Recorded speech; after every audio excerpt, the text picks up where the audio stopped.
Quem mediu na concha da sua mão as águas e tomou a medida dos céus aos palmos e recolheu numa medida o pó da terra e pesou os montes com o peso e os outreiros em balanças? Vamos juntos repetir? 1, 2, 3. Quem mediu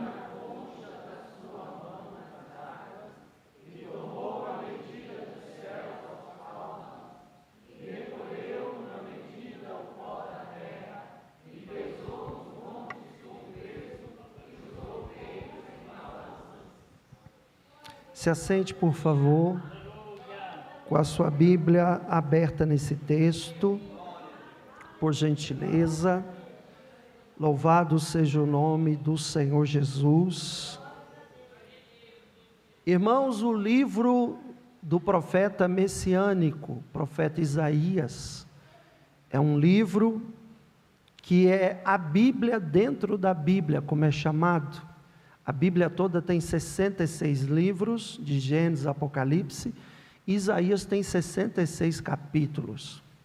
Os primeiros 39 livros do Antigo Testamento compõem a Antiga Aliança. E os 27 do Novo Testamento, a Nova Aliança. Somando 27 com 39, teremos os 66. E assim também no livro do profeta Isaías, do capítulo 1 até o capítulo 39, você vê Deus tratando dos rudimentos da antiga aliança e da severidade da lei. E quando você vai a partir do capítulo 40 do profeta Isaías até o 66, você vê uma mudança, uma ruptura de assunto, em que traz agora esperança, vitória para o povo que está exilado. E traz uma esperança de boas novas. Se você comparar com o Novo Testamento, igualmente, antigamente o povo estava preso na lei mosaica, perdido em trevas, e de repente o Novo Testamento começa em Mateus, e vai raiar a luz, Jesus Cristo, trazendo as boas novas da salvação. Mas o que é que Deus quer falar com você e comigo aqui hoje, dentro do capítulo 40, a partir do verso 12, e nós vamos alguns versículos para frente ainda aqui. O tema dessa mensagem é: a grandeza de Deus nos renova. Hoje você será renovado pela grandeza de Deus. A grandeza do Deus que servimos nos renova, irmãos. E aí o profeta Isaías está tratando justamente disto aqui nesse capítulo 40. A partir do verso 12 até o verso 31, Isaías vem nos mostrar a grandeza e a majestade de Deus. Não existe maior razão, fundamento do que este, de que aquele que conhece a Deus se torna uma pessoa forte, uma pessoa confiante, uma pessoa renovada. Quando nós conhecemos a Deus e prosseguimos em conhecê-lo cada vez mais, sabe o que acontece conosco? Nós nos tornamos mais fortes a cada dia, nós nos tornamos mais renovados a cada dia, nós nos cansamos menos e nos fadigamos menos, porque conhecer a Deus renova as nossas forças. Aprender sobre a grandeza de Deus renova as nossas forças. Existem estudiosos da área teológica, numa grande maioria, um deles muito conhecido, que é A.W. Tozer, e ele diz o seguinte, que o maior problema da vida cristã hoje, nos nossos dias, é que nós passamos a maior parte do tempo preocupados, envolvidos em nós mesmos. Estamos tão voltados para o nosso umbigo, que nós deixamos de ver, de contemplar a formosura do Senhor. Nós estamos tão envolvidos em nós mesmos, nas nossas demandas, nas nossas necessidades, nas nossas preocupações, nos nossos problemas do cotidiano, que nós nos esquecemos de contemplar quão grande é o nosso Deus, quão poderoso é o nosso Deus.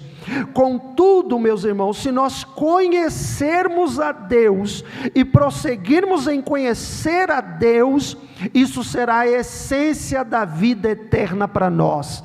João capítulo 17, versículo de número 3, Jesus, ele deixou bem claro: e a vida eterna é esta, que te conheçam a ti só, por único Deus verdadeiro, e a Jesus Cristo, a quem enviaste.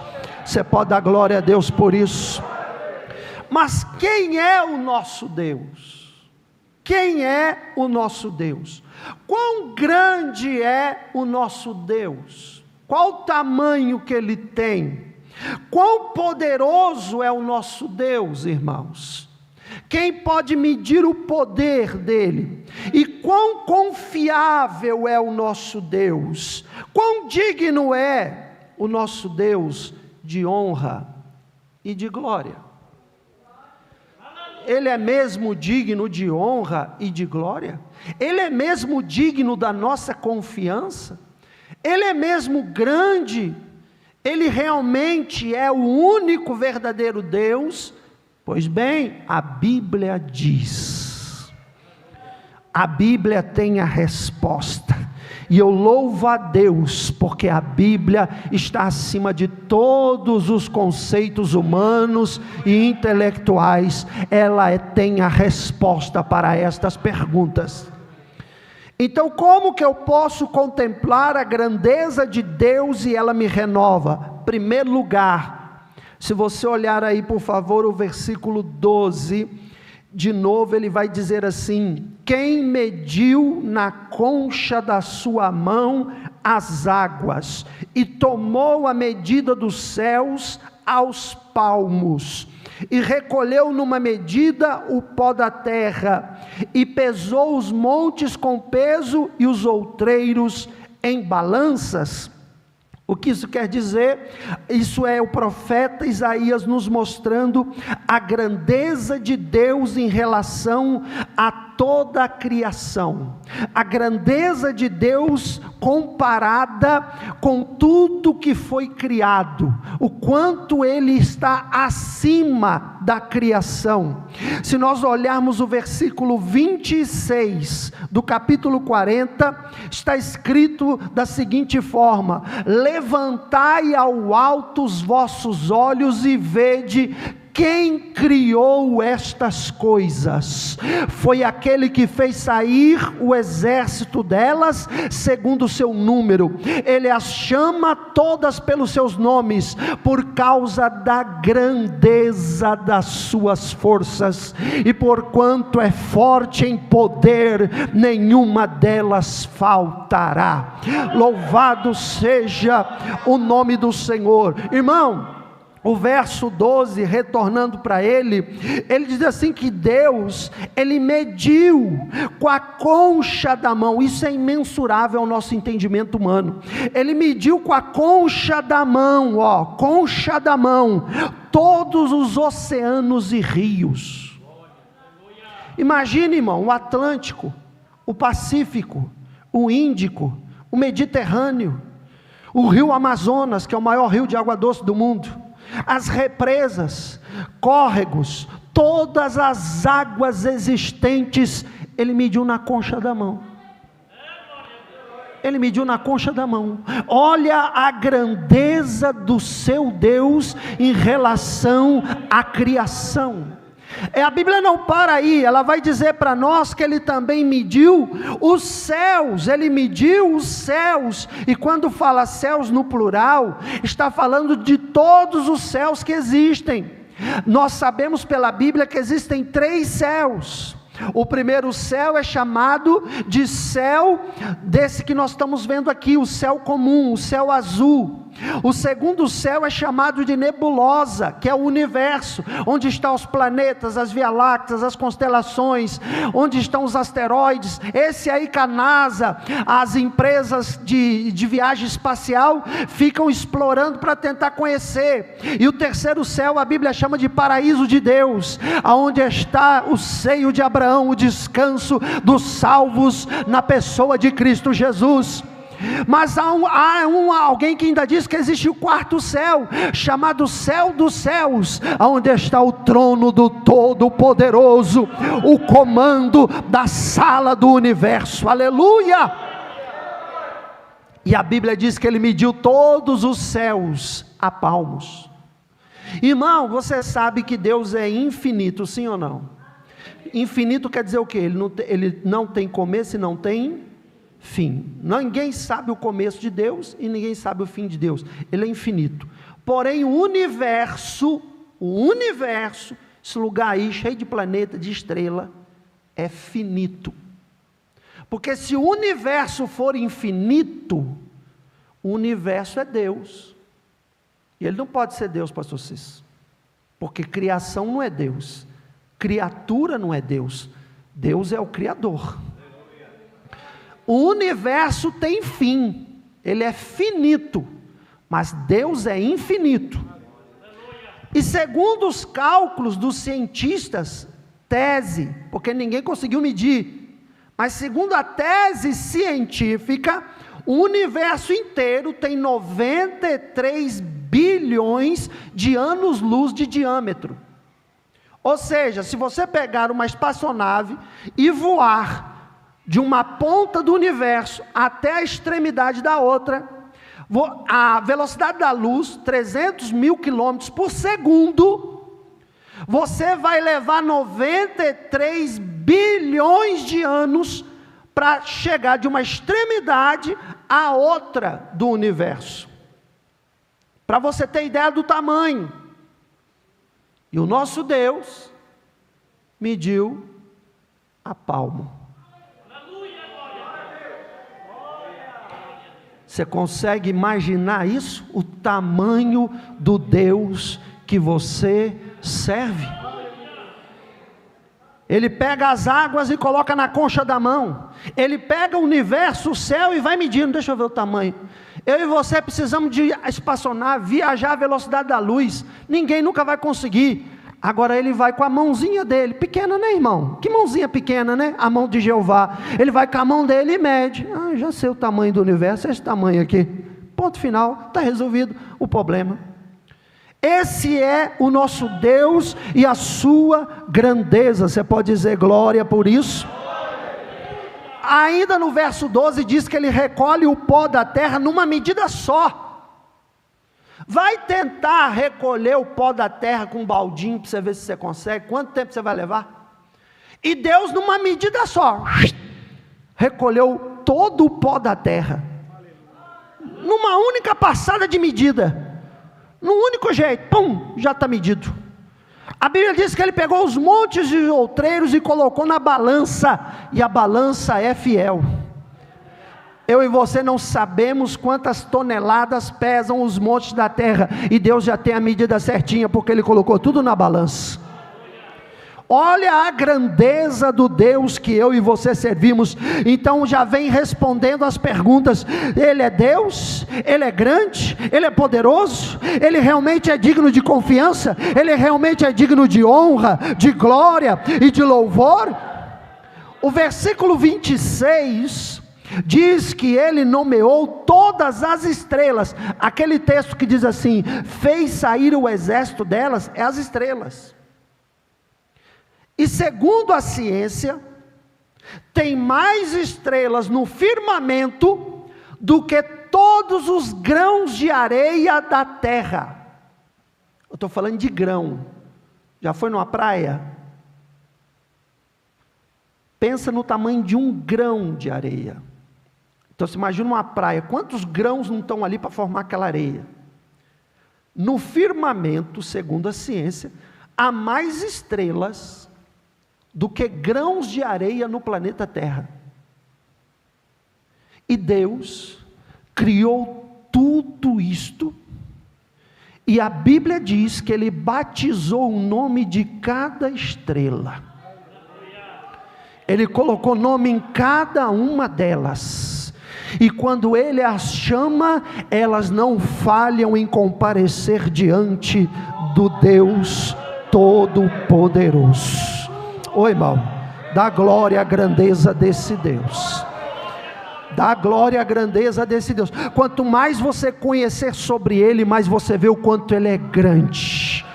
Ele está acima de todas as coisas. Esse é o nosso Deus, poderoso, majestoso, glorioso, digno de honra, digno de glória, nesta igreja e neste culto. Segundo lugar, a grandeza de Deus nos renova. Primeiro, porque a grandeza dele em relação à criação está acima. Segundo, porque ele é grande em relação a qualquer nível de conhecimento. Versículo de número 13 e 14, diz assim: quem guiou o Espírito do Senhor, ou como seu conselheiro o ensinou? Com quem tomou ele conselho, que lhe desse entendimento, e lhe ensinasse o caminho do juízo, e lhe ensinasse conhecimento, e lhe mostrasse o caminho do entendimento? Nosso Deus é grande em relação a tudo que é criado, tudo que existe, Ele é maior, Ele é grande. Nosso Deus é grande em relação a todo tipo de conhecimento. Quem ensinou Deus? Quem foi o mestre de Deus? Que faculdade Deus estudou? Não existe. O que isso quer nos ensinar? O que o profeta Isaías está dizendo aqui? Que todo o saber procede de Deus. Todo conhecimento emana de Deus. Toda ciência vem de Deus. Se Deus não permitir, eu e você não conhecemos nada. Se Deus não permitir, eu e você não aprendemos nada. Se Deus não dividir conosco uma fagulha, por quê? Porque nós não temos o entendimento que Ele tem, não conhecemos como Ele conhece. A Bíblia diz que nós só sabemos em parte, só sabemos uma figura, só sabemos uma fagulha, mas Ele tem todo entendimento, todo conhecimento, toda a sapiência, todo o saber está no nosso Deus.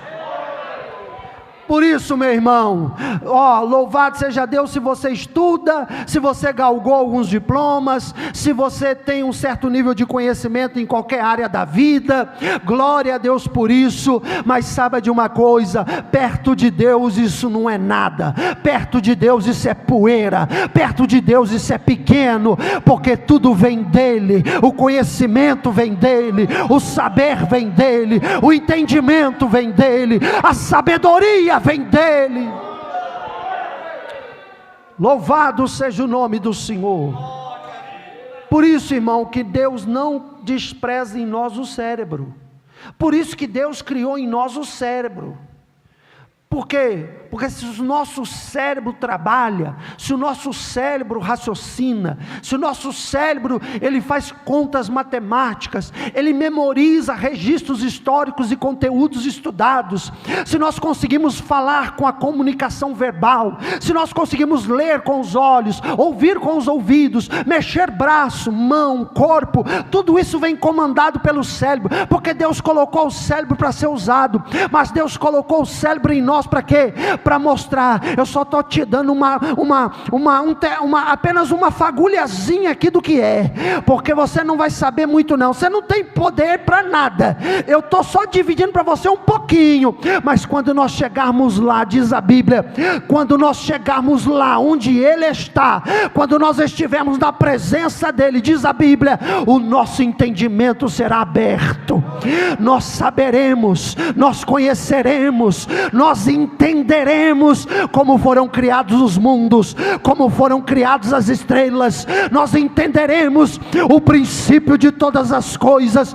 Ele vai dividir conosco o entendimento eterno.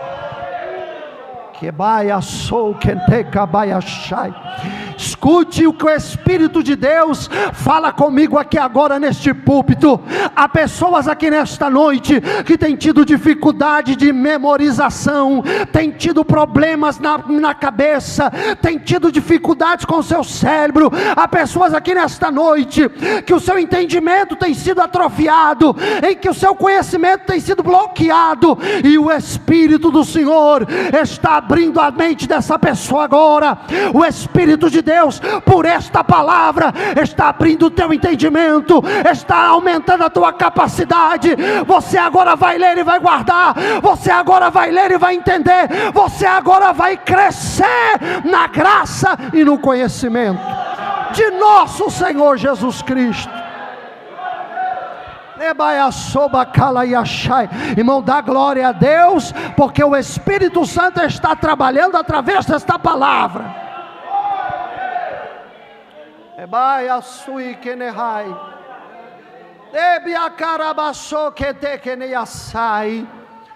Nunca diga: eu não presto para isso, isso não é para mim, isso não é meu nível, porque você está ofendendo o teu Criador.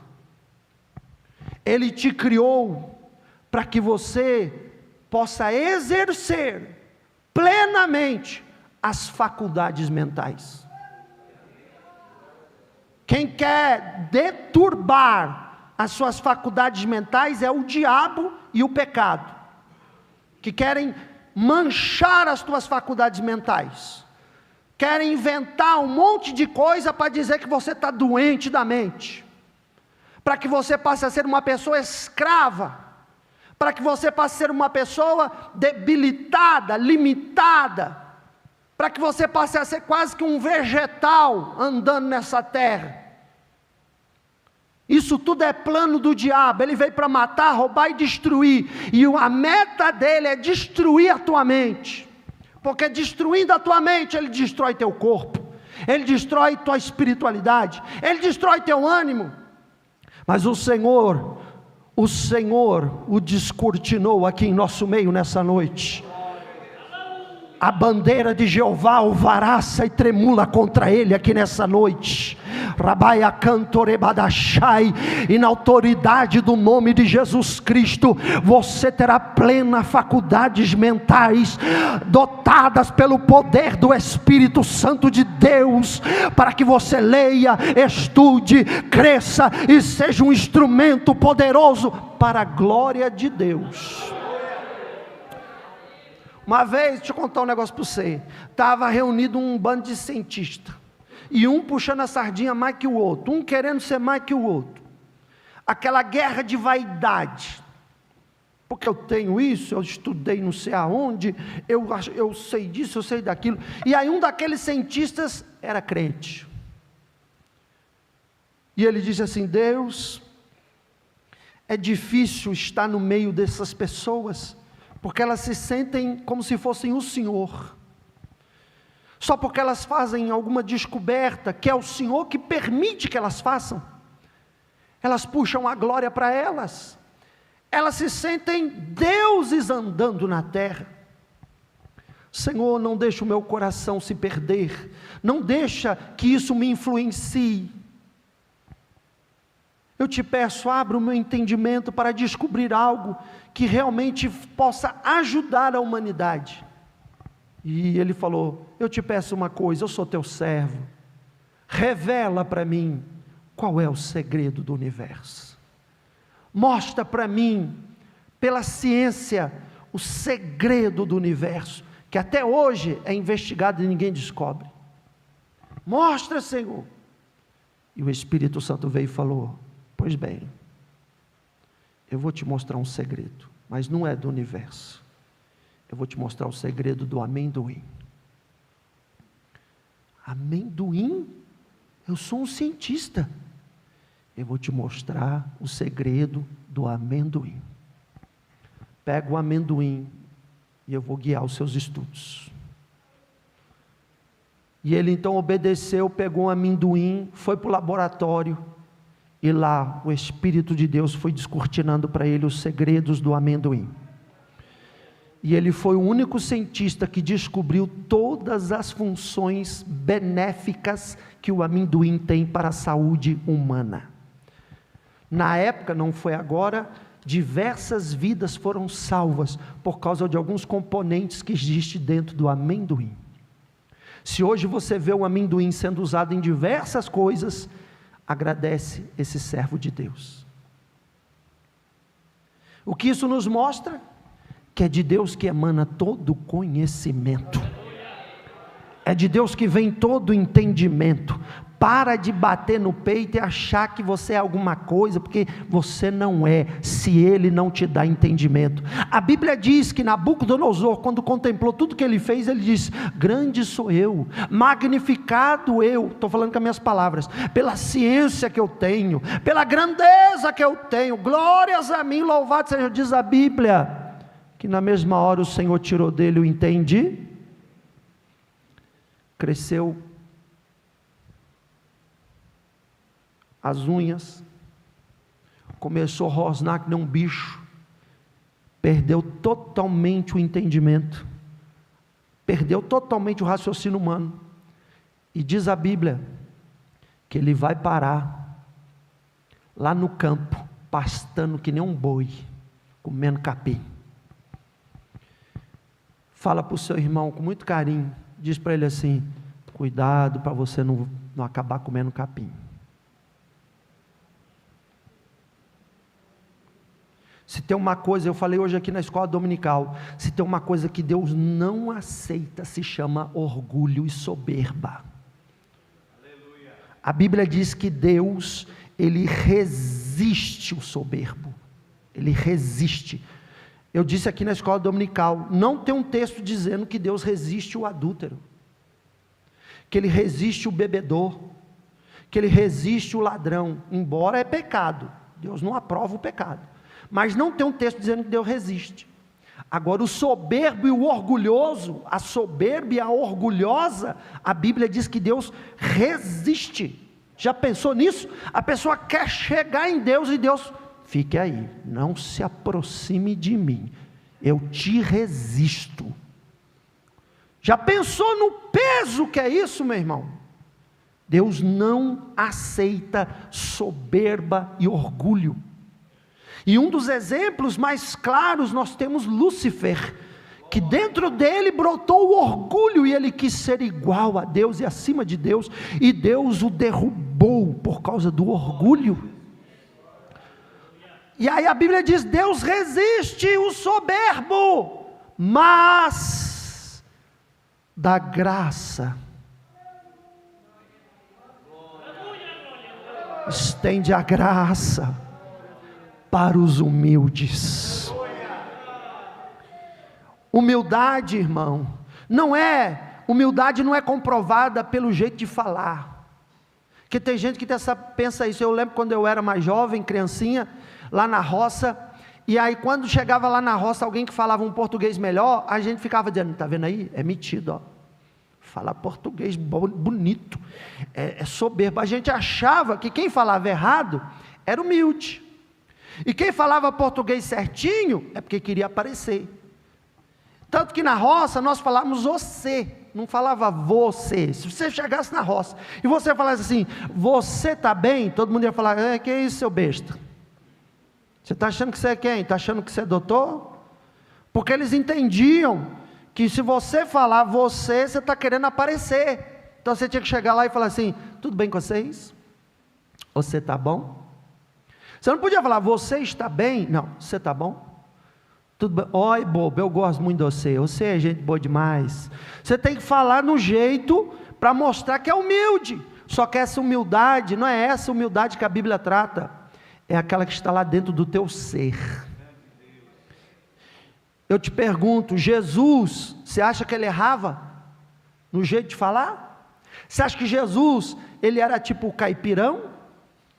Você acha que Jesus errava na conjugação verbal? sendo que a Bíblia diz que já criança, os doutores se maravilhavam de ver o jeito dele falar.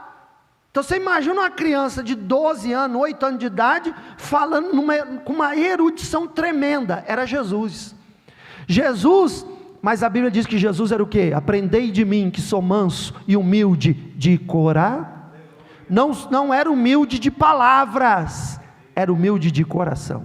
Então a humildade não está no jeito de falar, a humildade não está no jeito de vestir. A humildade, tem muito rico que tem dinheiro para jogar no lixo e são humildes.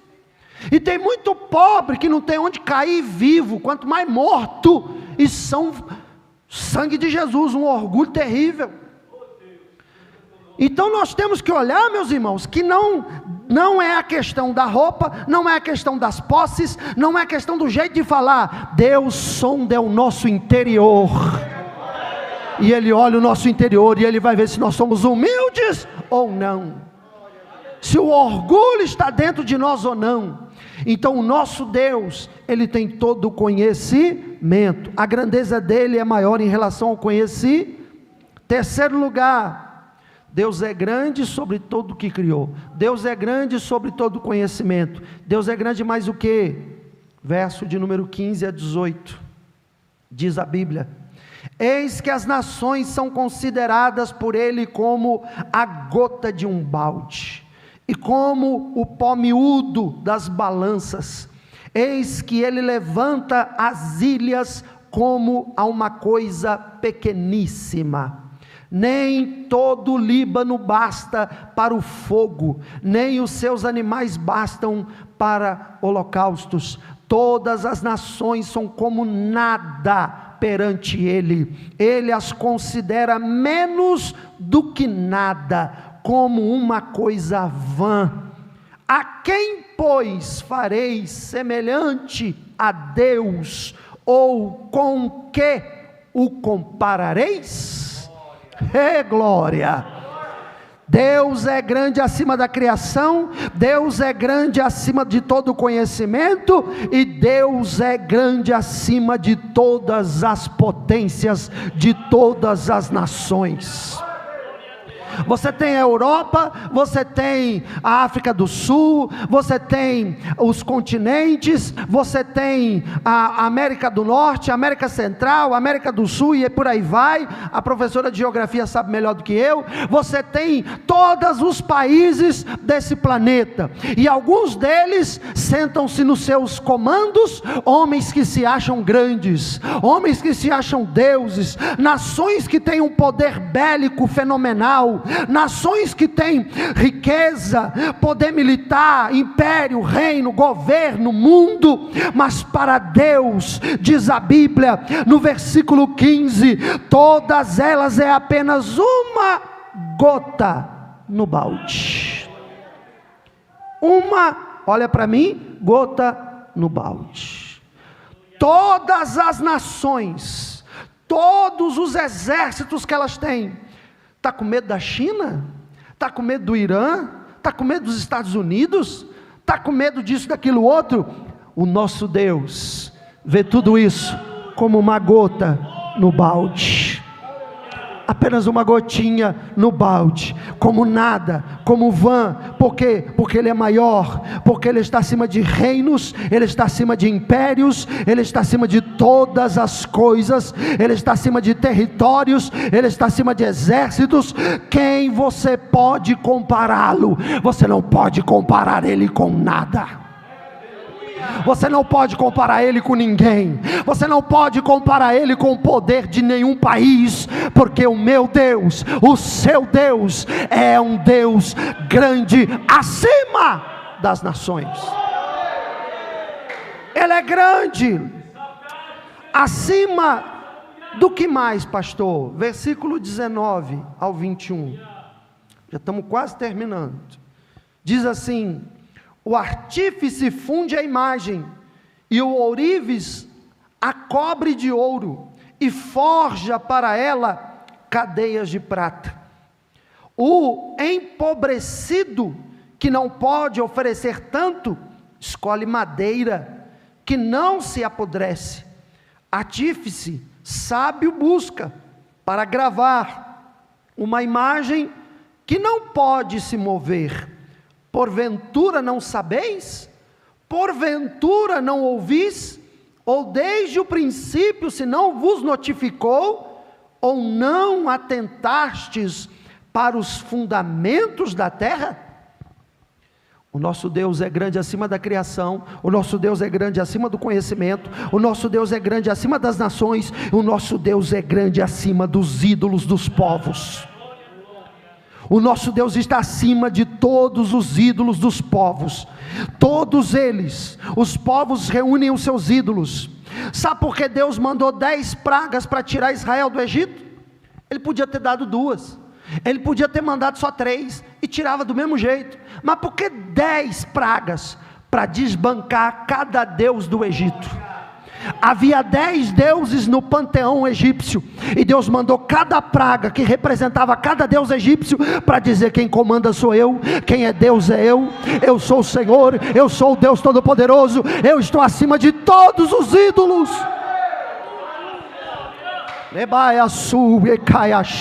Irmão, levanta a mão e dá glória a Ele, porque Ele é digno. Os ídolos dos povos, eles não servem para nada. Eles são tão fracos que eles não conseguem proteger a si próprios.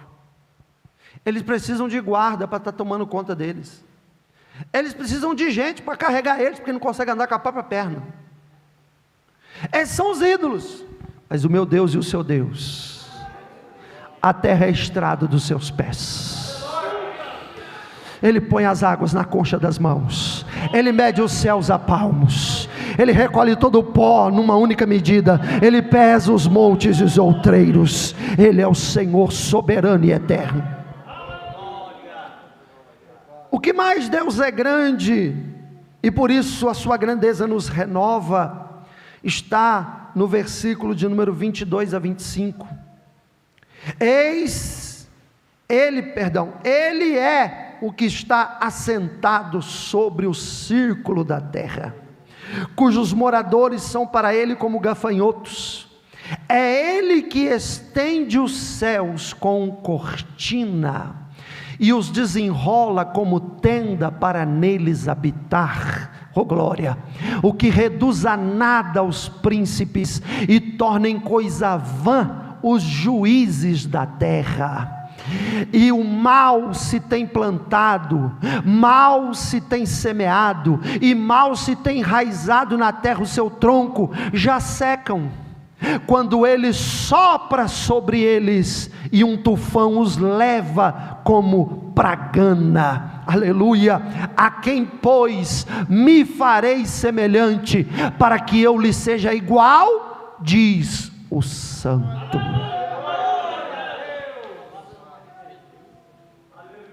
Ele está acima dos poderosos da terra. Onde estão os príncipes? Onde estão os Césares de Roma? Onde estão os imperadores Nabucodonosor? Onde está Alexandre o Grande? Onde está Cláudio? Onde está Dário? Onde está Domiciliano? Onde está Assuero? Onde está Nero? Já passou. Ele sopra sobre eles e eles se vão como uma pragana, não duram muito tempo, e lá nos seus palácios, e lá no seu trono de ouro, a flecha da morte os atinge e mostra que ele só tem uma passagem por um pouco de tempo. Mas o meu Deus e o seu Deus está vivo, está reinando, está soberano, está eterno, está glorioso, está acima de todo o firmamento. Você crê nesse Deus? Levante a sua mão e dê glória.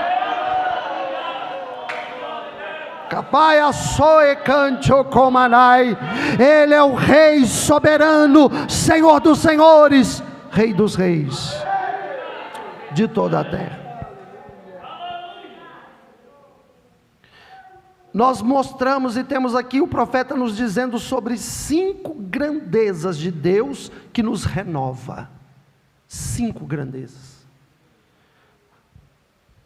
Mas existe um alerta, que é o tópico 6. O alerta é: não saber quem é Deus pode gerar problemas para nós. Não conhecer o nosso Deus pode dar problema para nós. Mas se nós conhecermos a Deus, nós temeremos a Ele para sempre. Verso 27 e verso 28. Por que dizes, ó Jacó? E eu quero pedir aqui a autorização do Espírito Santo para falar a você. Ei, meu irmão, por que você diz? Por que você fala? O meu caminho está encoberto ao Senhor. O meu juízo passa desapercebido do meu Deus. Verso 28. Não sabes, não ouvistes, que o eterno Deus, o Senhor e o Criador dos fins da terra, nem se cansa e nem se fadiga? É insondável o seu entendimento. Volta no 27. Eu quero apertar você de novo, dentro da palavra. Porque dizes, ó Jacó, e fala Israel: o meu caminho está encoberto ao Senhor, o meu juízo passa desapercebido ao meu Deus. Isso aqui é um problema. Porque você veja bem, Deus está mostrando, Ele é grande acima da criação, Ele é grande acima do conhecimento, Ele é grande acima das nações, Ele é grande acima dos príncipes da terra, dos poderosos da terra. Ele está mostrando quanto Ele é grande acima dos ídolos. E o povo dele não é o povo estranho, é o povo dele, Israel. Parece que não está percebendo essa grandeza, ou não conhece essa grandeza, ou esqueceu dessa grandeza. E aí é perigoso, porque eles agora estão acusando Deus de duas acusações gravíssimas. Primeira acusação: o Senhor encobertou o caminho, o meu caminho está encoberto diante do Senhor. O que eles estão dizendo? Estão negando a onisciência de Deus. Deus é onisciente, não há nada que Ele não saiba. E Jacó e Israel está dizendo: o Senhor não sabe o meu caminho? Está encoberto. Estão acusando Deus de fazer vista grossa. Estão acusando Deus de não observar o que está acontecendo com eles. E por acaso não acontece com a gente também? Vem a luta, vem o problema, aí você, sem vigiar, acaba falando: será que Deus não está vendo o que anda acontecendo? Será que Deus não vê o que eu estou passando? Eu oro, eu peço, eu falo, mas parece que Deus não está nem aí para mim. Cuidado com esse tipo de frase, porque você está negando a grandeza de Deus. Você corre o risco de ofender a majestade de Deus com isso. E pior, além de falar isso, eles ainda dizem assim: o meu juízo passou desapercebido. O que eles estão dizendo aqui? Que Deus é injusto. Que Deus está sendo injusto, do tipo assim: eu não mereço o que eu estou passando. O que eu estou passando, eu não mereço isso. E Deus não está fazendo nada por mim. E eu não mereço estar nessa situação que eu estou, eu não mereço viver essa vida que eu estou vivendo, eu não mereço estar com esse problema que está na minha, eu não mereço estar com essa dificuldade que eu estou enfrentando agora, eu não mereço, eu sou um servo fiel, eu sou uma serva fiel, eu tenho servido a Deus direitinho, eu tenho ido para a igreja, eu tenho buscado, eu tenho orado, eu não mereço passar por isso. Cuidado com esse tipo de expressão, porque esse tipo de frase é dizer assim: o Senhor não é justo, porque se o Senhor fosse o justo, o Senhor já tinha resolvido. Só que o verso 28 diz assim: Ele é eterno, já começa por aí, dizendo que você não é. E já mostra o que? Se ele é eterno, ele é infinito. Então ele tem a onisciência, onipresença, onipotência. Ele vê lá na frente o que você e eu não vemos. Ele conhece o que eu e você não conhecemos. Ele é o Criador de todos os fins da terra. E o verso 28 vai dizer: insondável é o seu entendimento. O que ele está dizendo para nós é: eu estou acima de qualquer circunstância, de qualquer dificuldade, de qualquer problema que você possa estar enfrentando. Não discuta se eu sou justo ou não sou, não questione se eu estou vendo ou não estou. Eu sei a hora de agir, eu sei a hora de operar, eu sei a hora de trabalhar. Você vai me ensinar? Você quer me ensinar como que eu tenho que fazer? Você quer me dar a aula? O professor sou eu, diz o Senhor. Você é o aluno e a aluna que senta para aprender.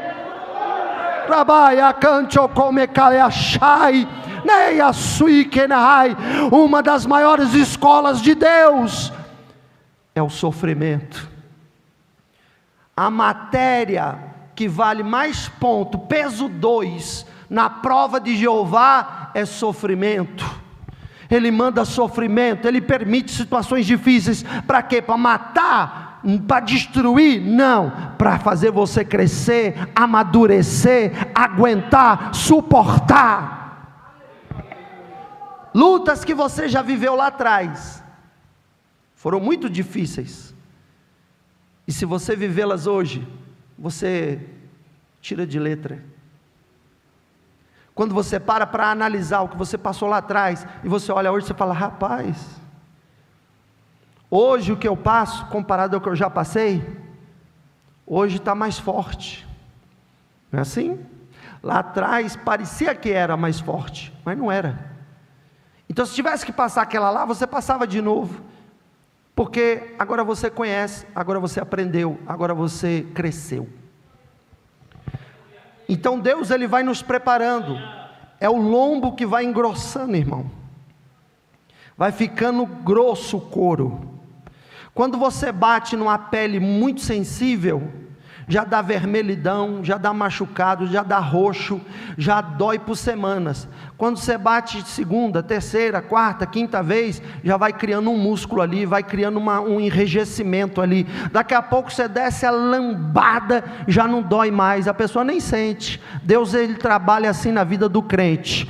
Deus vem e fala, Deus faz o convite: vai abandonar ou não vai? Vai tirar essa coisa que não presta ou não vai? Não, não vou, eu sou dono de mim mesmo, é eu que faço, é eu que sei. Tá bom, não tem problema não. Toma sofrimento, pum, toma prova, pum, toma problema, pum. Meu Deus, não, agora você vai cursar a matéria. Ninguém termina a matéria no mês de um ano. Um ano dessa matéria você tem que cursar no mínimo. Não adianta falar: não quero fazer essa matéria. Aí você não ganha o diploma. Aí você não passa de ano. Para passar de ano tem que cursar a matéria, tirar a média na matéria, gostando ou não gostando, vai ter que concluir a matéria. Eu te convidei de uma forma amigável. Já que você não quis, entra na matéria, vai sofrer por um ano pelo menos, e aí vamos ver como é que vai ser a nota. E se a nota for ruim, repete a matéria. Eu acho que você está entendendo o que Deus está falando aqui nessa noite.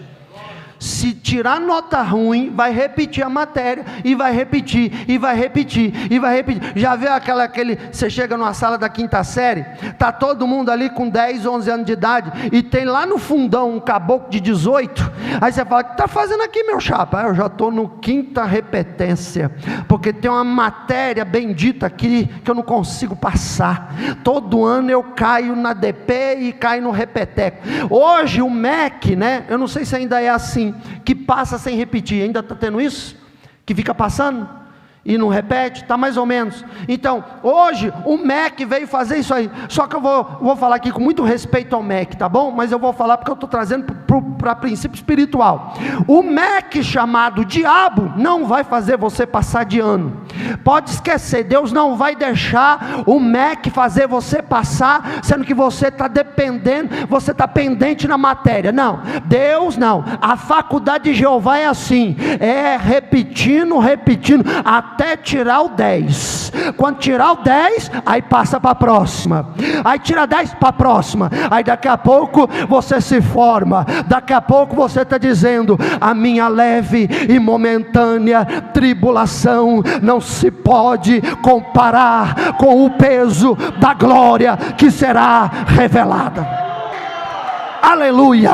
Daqui a pouco você está dizendo: tudo posso naquele que me fortalece. Daqui a pouco você está dizendo: eu sei me contentar no muito, sei me contentar no pouco. Daqui a pouco você está dizendo: se eu me gloriar, me gloriarei nas minhas fraquezas, para que o nome do Senhor seja exaltado. Daqui a pouco você está dizendo: ó miserável homem que sou, quem me livrará do corpo dessa morte? Daqui a pouco você vai dizer: importa que ele cresça e que eu diminua. Aí Jeová olha e fala: não é que o menino está bom na matéria, não é que a menina está boa na matéria, passa de ano, tira ele dessa matéria, porque ele já venceu, ele já tirou a nota, ele já superou essa matéria. Deus está falando aqui nessa noite: não se queixe, não reclame, não questione, apenas passe na matéria. Eu vou para o último lugar e termino aqui. Ele é grande acima da criação, acima do conhecimento, acima das nações, acima dos reis, acima dos ídolos.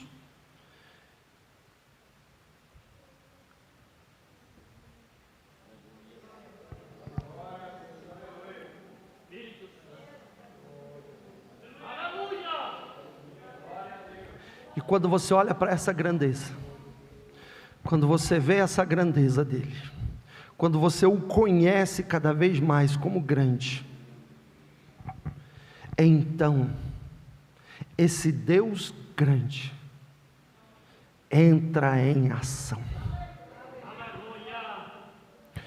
Quando ele entra em ação, vai acontecer uma coisa. O que é que vai acontecer? Verso de número 29, 30 e 31.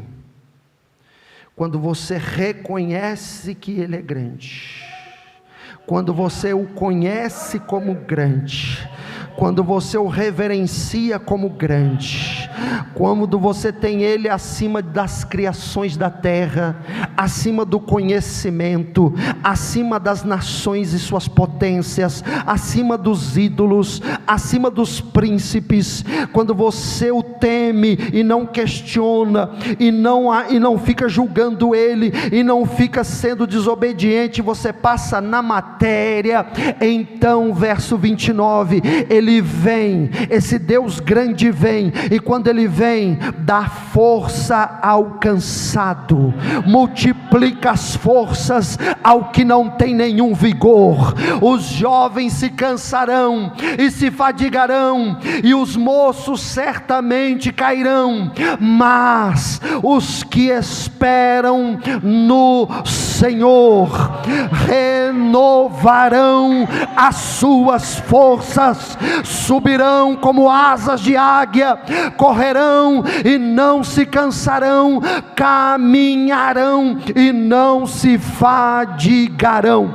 Quando você reconhece a grandeza, esse Deus que está acima dos reis, esse Deus que está acima de tudo, ele então vem e ele dá força a você que está cansado. Deus está nesta noite fortalecendo você.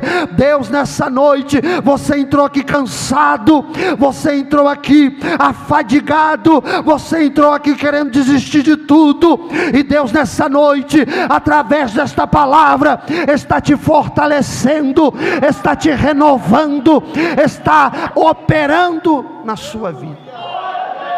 Ele está agindo, Ele dá força para você. E quando Ele diz que o jovem vai cair, que o jovem não vai aguentar, é porque Ele está comparando, dizendo: o jovem é forte, o jovem é uma bênção, o jovem tem muita força, mas ele também é limitado. Uma hora ele cansa, uma hora ele se fadiga, mas Deus não. Os que esperam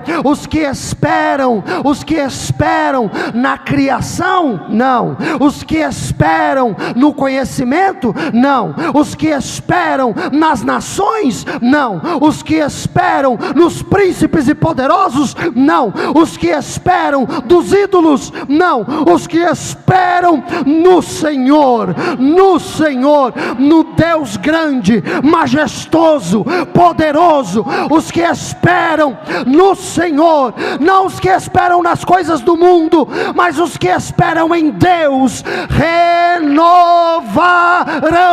as suas forças. Deus está renovando a tua força. Deus está renovando a tua força. Abra sua mão para receber. Deus está renovando a tua força. Deus está aliviando o teu cansaço na corrida. Deus está te dando ânimo na caminhada.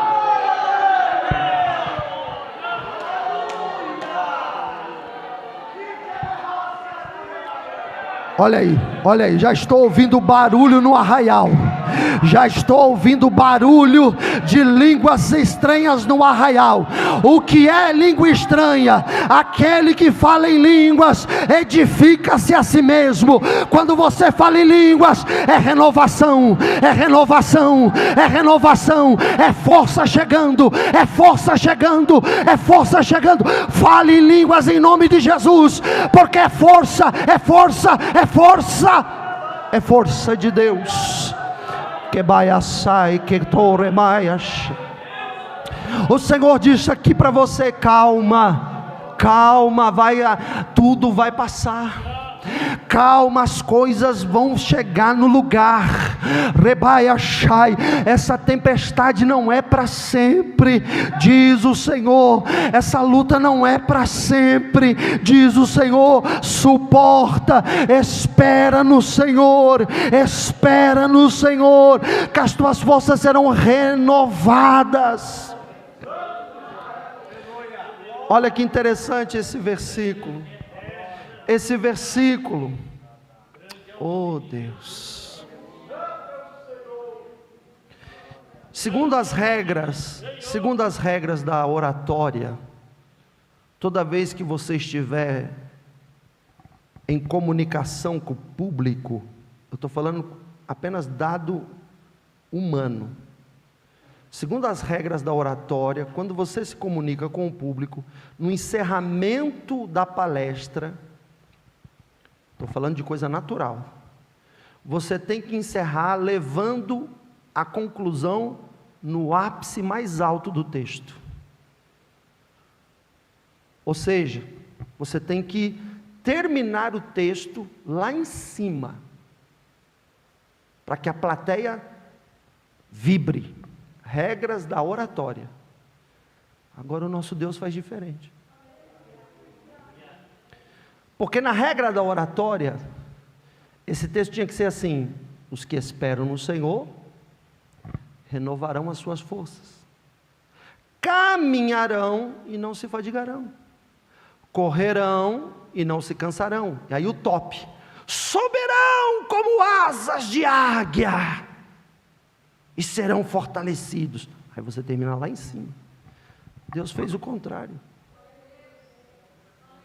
Deus pega o texto e diz assim, ele começa com você voando, e vai terminando com você correndo, e fecha o texto com você caminhando.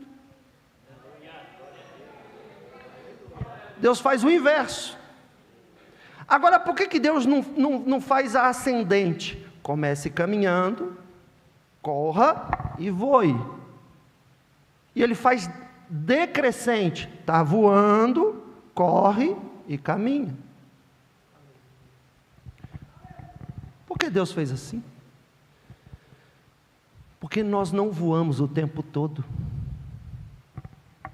A gente não está o tempo todo, só fogo, só poder, só glória, só língua estranha, só vitória, só bênção, só alegria, só felicidade. No mundo tereis? A gente não está correndo o tempo todo. Você já encontrou com alguém? Pai do Senhor, onde você está indo? Estou correndo. Aí, isso foi de manhã, hora do almoço, e aí? Estou correndo. Quando é de tarde, estou correndo. Eu fico pensando, como é que vai deitar na cama? A cama vai ter que correr junto, né? Ninguém corre o tempo, mas e caminhar? E caminhar. Sempre estamos andando, caminhando. Caminhando eu vou para Canaã. Caminhando eu vou para Canaã. O que isso quer dizer? Deus renova as nossas forças, para que nos momentos que a gente tem que voar, voaremos com forças renovadas. Para nos momentos de correr, correremos e não nos cansaremos. Mas principalmente, a caminhada do dia a dia, a rotina cristã, a rotina do dia a dia, acordar cedo, trabalhar, voltar, ir para o culto, voltar, dormir, comer, vestir, pagar as contas, receber, seguir, caminhar, escola dominical, culto de quarta, segunda-feira oração, ensaio das irmãs, e isso aqui, grupo de louvor, compromisso com a obra, trabalho, escala, correria, aquela coisa toda, e vai. Se sobrar tempo, quem sabe o shopping, se sobrar tempo, quem sabe um MC Donite, e vai, e tá, a caminhada, e Deus está dizendo, na caminhada, eu não vou deixar você desanimar, na caminhada, eu não vou deixar você se fadigar, na caminhada, no dia a dia, na luta do dia a dia, no cotidiano cristão, eu estarei lá para te dar ânimo. Eu estarei lá para te dar ânimo, eu estarei lá para te dar ânimo, eu estarei lá para te dar empolgação. Você não vem mais para essa igreja com aquele peso, ai céu, ai vida, mais um dia lá com o pastor Carlos. Não, você vai vir, glória, estou caminhando, chegarei correndo, e lá no culto eu vou voar, porque Ele está aqui para renovar as tuas forças. Você crê nisso e recebe? Você recebe essa palavra? Então aplauda Jesus bem forte.